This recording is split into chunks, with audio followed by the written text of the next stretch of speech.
Halo semuanya, perkenalkan nama saya Cinta Maria Bintang Farfar dan berikut adalah tugas analisa secara hukum film Kapernaum yang ditinjau dari hukum hak asasi manusia dengan tujuan untuk memenuhi nilai tugas mata kuliah hak asasi manusia. Jadi Kapernaum adalah sebuah film drama yang disutradarai oleh Nadine Labaki yang menceritakan kehidupan Zain, seorang anak laki-laki yang berusia 12 tahun dan hidup di jalanan Beirut, Lebanon. Film ini dimulai dengan Zain yang berada di pengadilan bukan sebagai terdakwa, tetapi sebagai penggugat. Dengan penuh keberanian, ia menggugat kedua orang tuanya karena telah melahirkannya ke dunia yang penuh penderitaan tanpa memberinya perlindungan, kasih sayang, ataupun kesempatan untuk hidup dengan martabat. Nah, melalui kilas balik ini, kita diajak untuk melihat kehidupan Zain yang keras dan penuh perjuangan. Lahir dari keluarga yang sangat amat miskin dengan banyak anak, Zain tidak pernah mendapatkan pendidikan ataupun masa anak-anak yang normal. Ia terpaksa bekerja untuk membantu keluarganya dan hidup dalam lingkungan yang dipenuhi kekerasan, eksploitasi, dan pengabaian. Situasi semakin memburuk ketika orang tuanya menikahkan adik perempuannya yang masih kecil demi uang sewa rumah. Merasa marah dan kehilangan harapan, Zain melarikan diri dari rumah. Dalam pelariannya, ia bertemu dengan Rahil, seorang pengungsi ilegal asal Ethiopia yang berjuang menghidupi bayi laki-lakinya yang bernama Yonas. Zain kemudian membangun hubungan yang penuh kasih sayang dengan Rahil dan Yonas, meskipun hidup mereka diliputi ketidakpastian dan kemiskinan. Namun Rahil suatu hari tiba-tiba ditangkap oleh pihak-pihak yang berwenang karena statusnya yang menjadi sebagai imigran ilegal, meninggalkan Zain untuk menjaga Yonas sendirian.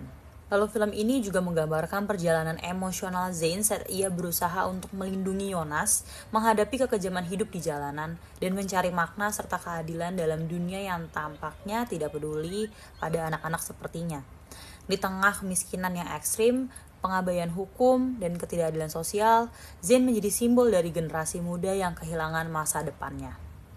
Pada akhirnya, Kapernaum ini adalah kisah tentang perjuangan, kehilangan, dan kemanusiaan.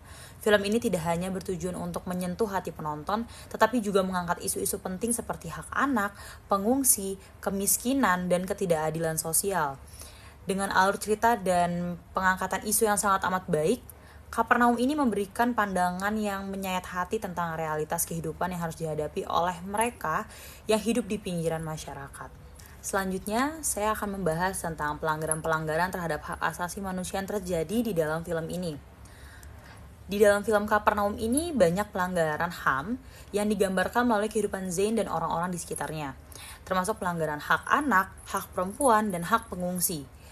Meskipun cerita ini berlatar belakang di negara Lebanon, pelanggaran HAM yang serupa juga bisa terjadi ataupun ditemukan dalam konteks di hukum Indonesia. Jadi, saya akan menyebutkan tentang pelanggaran HAM dalam film ini berdasarkan dari hukum Indonesia. Yang pertama ada pelanggaran hak anak, yang dimana Zain tidak mendapatkan akses pendidikan yang layak karena kemiskinan. Ia dipaksa bekerja pada usia yang sangat amat muda untuk membantu keluarganya. Orang tuanya mengabaikan tanggung jawab mereka, bahkan menikahkan adik perempuannya yang masih kecil untuk keuntungan finansial mereka sendiri. Nah, dasar hukum di Indonesia tentang pelanggaran hak anak ini ada di Undang-Undang Dasar 1945 pasal 28B ayat 2 yang menyatakan bahwa setiap anak berhak atas kelangsungan hidup, tumbuh dan berkembang serta berhak atas perlindungan dari kekerasan dan diskriminasi. Lalu ada di UU nomor 35 tahun 2014 tentang perlindungan anak yang dimana pasal 9 menjamin hak anak untuk memperoleh pendidikan dan pengajaran. Lalu pasal 13 melarang segala bentuk eksploitasi terhadap anak, termasuk eksploitasi ekonomi. Lalu yang ketiga ada pasal 81 dan 82 yang mengatur sanksi berat terhadap pelaku eksploitasi seksual termasuk perkawinan anak. Selanjutnya ada UU nomor 13 tahun 2003 tentang ketenagakerjaan yang dimana pasal 68 melarang pemberi kerja mempekerjakan anak di bawah umur ataupun usia 18 tahun kecuali dalam pekerjaan tertentu dengan syarat khusus. Jadi dalam konteks Indonesia, eksploitasi Zain sebagai pekerja anak, pengabaian hak pendidikannya, dan perkawinan adik perempuannya merupakan pelanggaran yang serius terhadap hak-hak anak sebagaimana dijamin oleh hukum nasional. Yang kedua, ada pelanggaran hak atas pendidikan.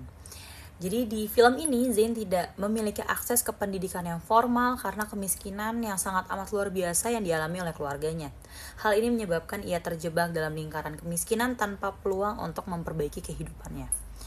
Dasar hukum yang ada di Indonesia itu ada di UUD 1945 pasal 31 ayat 1 yang menyatakan bahwa setiap warga negara berhak untuk mendapatkan pendidikan. Lalu ada di UU nomor 20 tahun 2003 tentang sistem pendidikan nasional, yaitu yang pertama ada di pasal 5 ayat 1 yang menyatakan bahwa setiap warga negara memiliki hak yang sama untuk memperoleh pendidikan yang bermutu.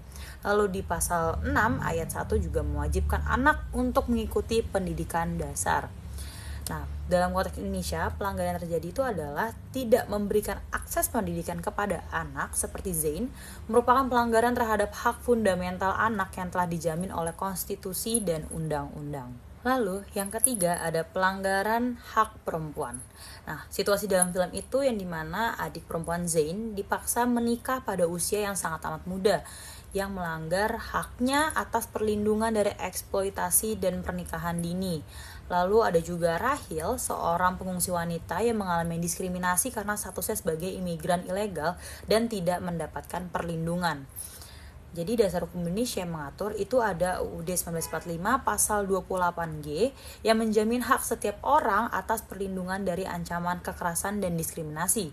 Lalu ada di UU nomor 12 tahun 2022 tentang tindak pidana kekerasan seksual atau TPKS yang dimana melindungi perempuan dari kekerasan seksual dan eksploitasi. Lalu yang ketiga ada di UU nomor 1 tahun 1974 tentang perkawinan sebagaimana yang sudah diubah menjadi UU nomor 16 tahun 2019. Itu ada di pasal 7 ayat 1 yang menetapkan usia minimum pernikahan adalah 19 tahun baik untuk laki-laki maupun perempuan. Lalu yang terakhir ada di UU nomor 23 tahun 2004 tentang penghapusan kekerasan dalam rumah tangga ataupun PKRDRT yang dimana memberikan perlindungan kepada perempuan dari kekerasan, termasuk yang terjadi dalam lingkungan keluarga. Jadi dalam konteks Indonesia nih, pernikahan anak dan eksploitasi perempuan seperti yang dialami oleh Rahil merupakan pelanggaran HAM yang serius dan melibatkan banyak aspek hukum. Lalu yang keempat ada pelanggaran hak pengungsi dan orang terlantar. Jadi di situasi dalam film itu ada seorang yang bernama Rahil, yaitu seorang pengungsi asal Ethiopia yang hidup dalam kondisi yang sangat amat rentan. Ia tidak memiliki dokumen resmi dan terancam ditangkap ataupun dideportasi. Lalu juga tidak adanya perlindungan hukum nih ataupun akses terhadap layanan dasar seperti kesehatan dan keamanan bagi Rahil dan anaknya. Dasar hukum di Indonesia itu ada diatur dalam Peraturan Presiden nomor 125 tahun 2016 tentang penanganan pengungsi dari luar negeri. Itu mengatur mekanisme perlindungan sementara bagi pengungsi di Indonesia, termasuk penyediaan tempat, penampungan dan layanan dasar, yaitu untuk kesehatan dan keamanan. Lalu ada di UU nomor 39 tahun 1999 tentang hak asasi manusia yang dimana pasal 27 menjamin hak setiap orang untuk mendapat perlindungan tanpa diskriminasi. Lalu ada juga yang terakhir di Konvensi Jenewa 1951 tentang pengungsi. Memang tidak diratifikasi oleh Indonesia namun menjadi acuan internasional, yaitu mengatur hak pengungsi untuk mendapatkan perlindungan dasar dan tidak dikembalikan ke negara asal jika beresiko mengalami kekerasan. Nah, meskipun Indonesia ini bukan pihak dalam konvensi pengungsi, namun dalam konteks hukum nasional, kegagalan memberikan perlindungan kepada pengungsi seperti Rahil dapat dianggap sebagai pelanggaran terhadap hak asasi manusia. Yang kelima, ada pelanggaran hak atas kesejahteraan. Nah, di dalam film ini, Zain dan keluarganya itu hidup dalam kondisi kemiskinan yang ekstrim, tanpa akses terhadap layanan kesehatan, tempat tinggal yang layak, dan kebutuhan dasar lainnya. Lalu anak-anak dalam film ini juga tidak memiliki jaminan keamanan ataupun kesejahteraan yang baik. Bahkan untuk kebutuhan paling mendasar seperti makanan pun sangat amat sulit. Nah, dasar hukum di Indonesia itu yang mengatur ada yang pertama di UUD 1945, itu ada di pasal 28H ayat 1 yang dimana menjamin hak setiap orang atas kesejahteraan, tempat tinggal yang layak, dan lingkungan hidup yang sehat. Lalu ada di UU nomor 11 tahun 2009 tentang kesejahteraan sosial yang dimana mengatur tanggung jawab negara dalam memberikan perlindungan dan pelayanan sosial kepada masyarakat yang membutuhkan. Lalu yang ketiga ada di UU nomor 36 tahun 2009 tentang kesehatan. Pasal 4 menyatakan bahwa setiap orang berhak atas kesehatan. Nah, pelanggaran ini yang terjadi adalah tidak terpenuhinya hak Zain dan orang-orang sekitar untuk hidup layak merupakan pelanggaran terhadap prinsip-prinsip kesejahteraan sosial sebagaimana diatur di dalam hukum Indonesia. Oke, kesimpulannya, film Kapernaum ini menggambarkan banyak pelanggaran HAM, terutama terkait hak anak, hak perempuan, hak pengungsi, dan hak atas kesejahteraan. Dalam konteks hukum Indonesia, pelanggaran ini mencakup eksploitasi anak, pernikahan dini, pengabaian hak pendidikan, diskriminasi terhadap perempuan dan pengungsi, serta kegagalan memberikan kesejahteraan dasar. Semua ini bertentangan dengan prinsip-prinsip yang telah dijamin oleh konstitusi dan undang-undang di Indonesia. Sebagai mahasiswa hukum, saya dapat menggunakan hukum dan regulasi tersebut yang telah saya sampaikan tadi untuk memperjuangkan hak-hak kelompok rentan, terinspirasi oleh perjuangan Zain dari film ini.